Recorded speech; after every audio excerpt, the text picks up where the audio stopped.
આજનું ચિંતન શ્રી દિનકર જોશી લિખિત પુસ્તક શ્રી કૃષ્ણનું સરનામું એમાંથી લીધું છે. શ્રીમદ ભગવદ્ ગીતા અધ્યાય 3 શ્લોક ક્રમાંક 8. નિયતમ કુરુ કર્મ ત્વં કર્મ જ્યાયો હ્યકર્મણઃ શરીરયાત્રાપી ચ તે ન પ્રસિદ્ધ્યેદ કર્મણઃ.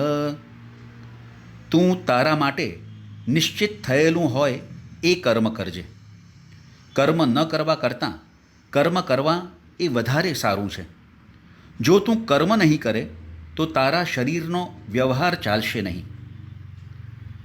બીજા અધ્યાયમાં શ્રી કૃષ્ણે અર્જુનને એક બાજુ કર્મ કરવાની વાત કરી તો બીજી બાજુ જ્ઞાનની ઉચ્ચ અવસ્થાની વાત કરી. જો જ્ઞાન કર્મથી વધુ ઊંચા સ્થાને હોય તો અર્જુને કર્મ શા માટે કરવું જોઈએ અને શા માટે જ્ઞાનની ભૂમિકા ઉપર ઊભા રહીને જ કર્મથી અલિપ્ત ન થવું? આવો સવાલ ત્રીજા અધ્યાયના આરંભે અર્જુનના મનમાં પેદા થયો છે.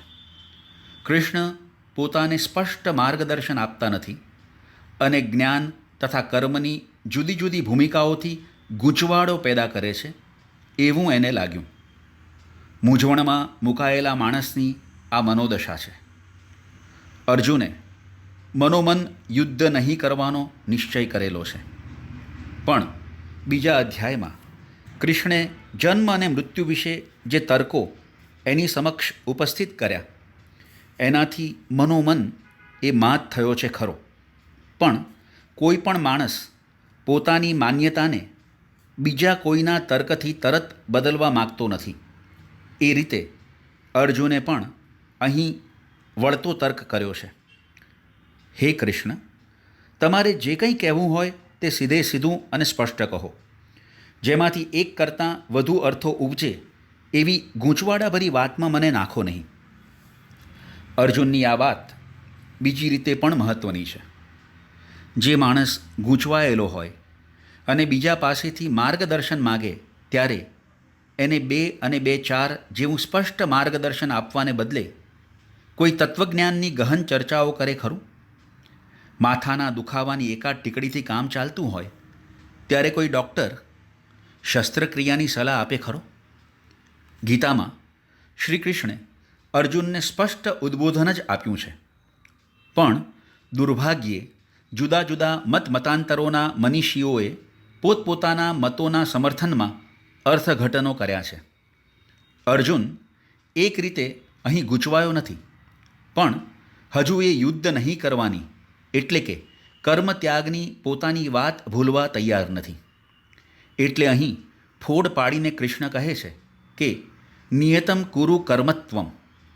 હે અર્જુન, તું બીજી બધી વાત ભૂલી જજે, પણ તારા માટે જે કર્મ નિશ્ચિત થયું હોય એ કર્મ તો કરજે જ. નિશ્ચિત થયેલું કર્મ એ શબ્દગુચ્છ પણ બરાબર સમજવા જેવો છે. જે શિક્ષણના વ્યવસાયમાં છે એ શિક્ષકનું કર્મ વર્ગખંડમાં વિદ્યાર્થીઓને યથાશક્તિ યથામતિ ઉત્તમ જ્ઞાન આપવાનું છે. જ્ઞાન આપવાના આ સમયે એ વર્ગ સંભાળવાને બદલે દરજી કે મિસ્ત્રીના કામો કરવા માંડે તો એનાથી ભારે અનર્થ સર્જાય. દરજી કે મિસ્ત્રીનું જે કંઈ કામ છે એનું મહત્ત્વ ઓછું નથી, અને શિક્ષક જો શિક્ષણના વ્યવસાયમાં ન હોત તો સારો દરજી કે મિસ્ત્રી પણ બની શક્યો હોત.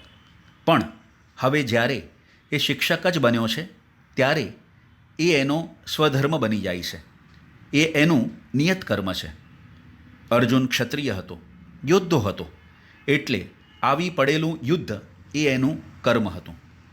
બનવા જોગ છે કે યુદ્ધ કરવા છતાં એને વિજય ન પણ મળે.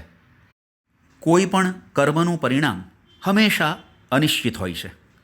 એવુંય બને કે કર્મ કરવા છતાં ક્યાંક ભૂલ થાય અને પરિણામ હિતકારીને બદલે અહિતકારી પણ આવે.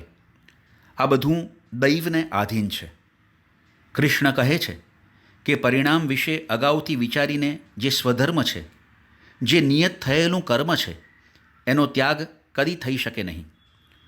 કર્મ કર્યા વિના કોઈ પણ માણસથી એક ક્ષણ પણ રહી શકાતું નથી. એ વાત આ અગાઉ પણ કહેવાઈ ચૂકી છે.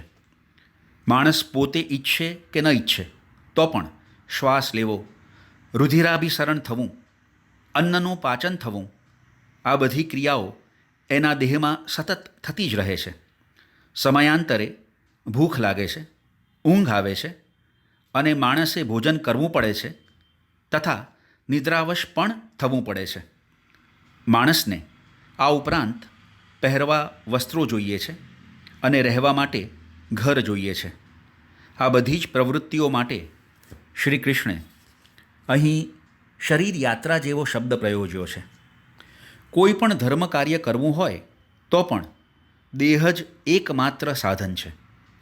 કોઈ પણ કર્મ દેહ વિના થતું નથી.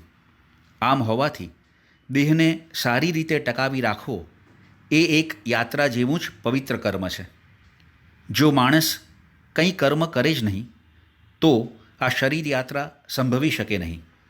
આમ દેહને ટકાવી રાખવા માટે પણ કર્મો અનિવાર્ય છે. પણ માણસ પોતાના કર્મોથી પોતાના દેહને ટકાવી રાખે એ જ પૂરતું નથી. જે રીતે એણે શરીર યાત્રા કરવાની છે એ જ રીતે એણે શરીરથી ઉપર ઉઠીને સમાજ યાત્રા પણ કરવાની છે. આ સમાજ યાત્રા માટે 3 અધ્યાયના 20મા શ્લોકમાં લોક સંગ્રહ એવો શબ્દ પ્રયોજાયો છે. શરીર યાત્રા સંપન્ન થયા પછી લોક કલ્યાણને પણ ધ્યાનમાં લઈને માણસે કેટલાક કર્મો કરવા જોઈએ. જે સમાજનો એ એક અંશ છે અને જે સમાજને કારણે જ એનું અસ્તિત્વ છે એ સમાજ પ્રત્યે એણે પોતાના કર્મો દ્વારા ઋણ ફેડવાનું છે. એક શિક્ષક, એક ડૉક્ટર કે એક કારીગર પોતાના કાર્યોના બદલામાં શરીર યાત્રા ચલાવવા માટે વળતર ભલે મેળવે પણ એમની કામગીરી માત્ર વળતર મેળવવા પૂરતી જ મર્યાદિત ન રહેવી જોઈએ. પોતે જે સમાજનો વારસો મેળવ્યો છે એ સમાજને વધુ સમૃદ્ધ કરવા માટે એણે યત્કિંચિત કર્મો કરવા જ રહ્યા. પણ કર્મોની આ વિભાવના આટલેથી જ અટકતી નથી. 3 અધ્યાયના 16મા શ્લોકમાં આ શરીર યાત્રા તથા સમાજ યાત્રાના અનુસંધાનમાં વિશ્વ યાત્રાની વાત પણ કરવામાં આવી છે. પરમાત્માએ જે વિશ્વચક્રનું નિર્માણ કર્યું છે એમાં હવા, પાણી, આકાશ, પૃથ્વી, પ્રકાશ આ બધા અનિવાર્ય તત્વો છે. આના વિના માણસ જાત સંભવી શકે નહીં. વરસાદના કારણે અન્નોત્પાદન થાય છે અને ભૂમિમાં રોપેલા એક બીજમાંથી સેંકડો કણ આપણને મળે છે. નિયતિએ આપણા માટે નિશ્ચિત કરેલું આ ચક્ર એના શુદ્ધ સ્વરૂપે જળવાઈ રહે એવા કર્મો કરવા એવો સંકેત અહીં આપણને મળે છે. જે ભૂમિ, જે જળ, જે હવા અને જે પ્રકાશ આપણને સાંપડ્યા છે એને જેવા સાંપડ્યા છે એવા જ યથાતથ રાખવા અને ક્યાંય આ પ્રકૃતિ તત્વોને પ્રદૂષિત ન થવા દેવા એ જ આ વિશ્વચક્ર પ્રતિના આપણા કર્મોનો સંકેત છે.